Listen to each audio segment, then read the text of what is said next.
Y a-t-il eu des dysfonctionnements au sein de l'université de Tours dans la gestion du cas de cet étudiant en médecine accusé de viol et d'agression sexuelle par 5 femmes en 2020 ? Oui, selon l'inspection générale de l'éducation, du sport et de la recherche qui vient de rendre un premier bilan de ces investigations.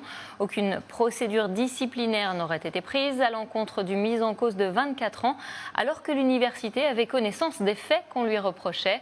Retour sur cette affaire dans l'affaire avec Samuel Collin. Le rapport d'inspection pointe un manquement. L'université aurait dû lancer une procédure disciplinaire, et ce d'autant plus qu'une enquête pénale est en cours. Nous sommes fin août 2020. Un jeune homme est accusé de faits de viol et d'agression sexuelle sur 5 femmes entre 2013 et 2020. De premières plaintes viennent d'être déposées. Le doyen auditionne alors le 14 septembre 2020 l'élève et ses parents, puis des plaignantes. Il est possible de superposer une procédure judiciaire et une procédure disciplinaire.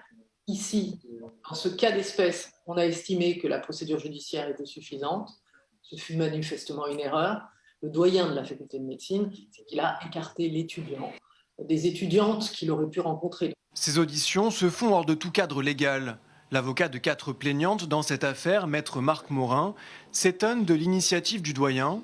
Et si celui-ci n'a pas la culture juridique, comme le pointe le rapport ?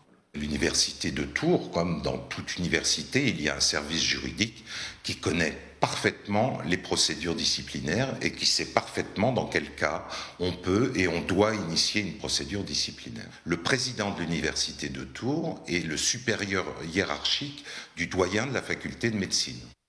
Supérieur, seul capable justement de lancer une procédure disciplinaire. L'inspection de l'enseignement supérieur relève à côté de cela une possible incompréhension entre le procureur et le doyen. Contacter le procureur est clair, enquête pénale et disciplinaire sont distinctes et il n'a jamais été question de favoriser l'une à l'autre.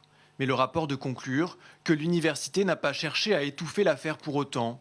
De son côté, la présidence de l'université n'a pas répondu à nos sollicitations.